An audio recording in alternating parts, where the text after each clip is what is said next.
જય માતાજી મિત્રો, આજે આપણે બલાભાઈની ગાયો રાવતીઓ ને શેડીઓ બે જ અત્યારે હાલ બલાભાઈ જોડે છે. આ રાવતી સૌદાબાની જૂની રાવતીઓ છે અને શેડીઓ જૂની છે. આમ બે તળોવળ જ છે.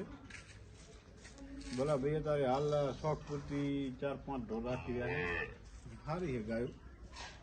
બલાભાઈ તમારે પૂજ્યો પગે થોડો બીમાર હતો, થઈ ગયો કમ્પ્લીટ?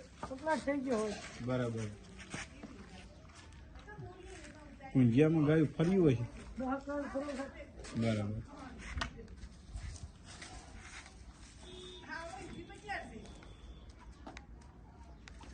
ચીટ ચીટ ચીટ. મલ્લાભાઈ શેઠપુરાના પૂંજિયાના આખલાની છે શેડની વાસળી.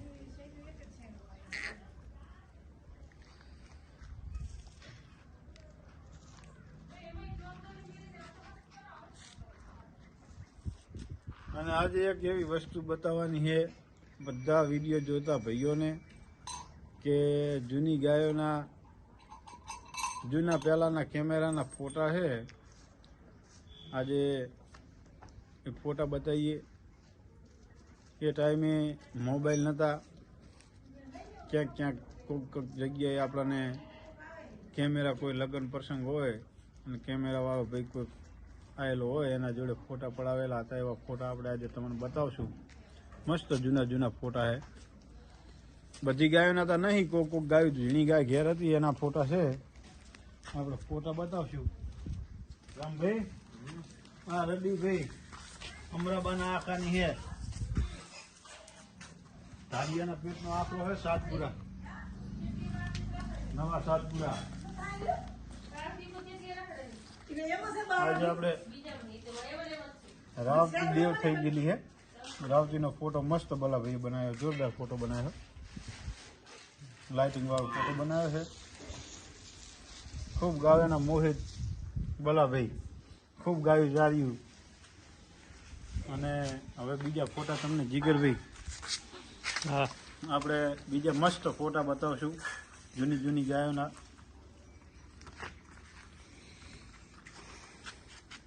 રાવતી, બચાર, સહી, ધમોર, બાંબ, આ બધી ગાયોના નામ છે.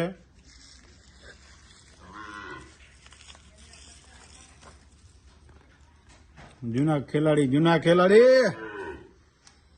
હા, જૂની ગાયોના શેંક જોવો તમે.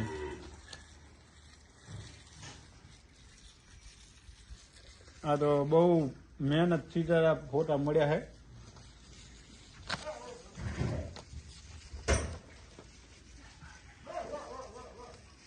રયાની ગાયું છે, રયાની રાવતી મોર 100 આંસળી રાવતી. હાલ કાબા ભુવાજી જોડે રાવતી છે.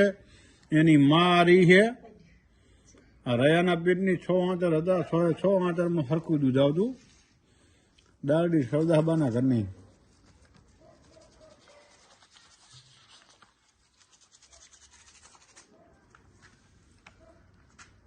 હા, રણછોડભાઈ, દેવબા અને શિવબા, 3 ગોવાળિયા.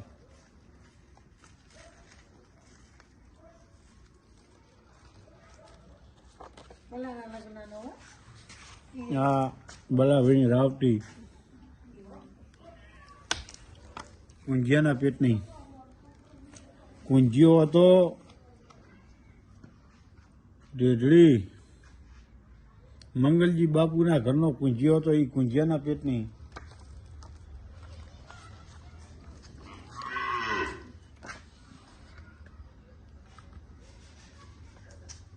જૂની ગાયો તો બચારી હવે રહ્યું નથી, પણ એમની તસવીરો રહી ગઈ. મસ્ત ગાયો હતી. અને એ ગાયોના ઝેર, આ જે વસ્તુ ઝેર જોવા મળતું નહીં. ચોકમાં 10-15 ભેગીયું ભી હોય. અમે મહેમાન ગોવાળથી રામ રામ કરવા જાય, રામ રામ ના કરવા દેતી હું. એવી માતાજી હતી ભાઈ. હાલ તો એ ગાયો નથી, એ ગોવાળિયા નથી. ઘર અમે જોયું ના જોયું, બાકી ગાય ભૂખી રહેવા કોઈ દી ના દીધી. વગડો વેઠ્યો દેહ પરદેહ, કેવા માનવી જગ્યા છે, કેવી ભૂમિમાં ફર્યા છે ને ગાયો લારે જીવન ઈયાણે અર્પણ કરી દીધું. એ હવે બચારા તારે જૂના ગોવાળિયા હવે તો વગડાય નહીં રહ્યા. અને ગાયો અત્યારે જમાના પ્રમાણે તો બધા જોડે સારી જ છે, પણ એ બધો રમો જ રહ્યો નહીં. એટલે ભગવાન માતાજી બધી ગાયોના ને ગવાતીને ખૂબ ઈટાણે એવો મોહ હતો ગાયોને ગવાતીને, અને એકાબીજા ભેગા થાય એટલે એમ થતું કે ચિયાની ભલી એકાબીજા જોવે એટલે એકાબીજાની જોવો, કની જોવો ને કની ના જોવો એવી ગાયું હતી. હાલ તો બધાના ધંધા અલગ થઈ ગયા. હવે કોઈને શોખ પૂરતી 5-10 રાખી રહ્યા છે. બાકી એટલો બધો જે પહેલાનો મોહ હતો એ મોહ નહીં. અને આજે મોહવાળા જોડે તો છે ગાયો, જેને તકલીફ વેઠવી છે એના માટે.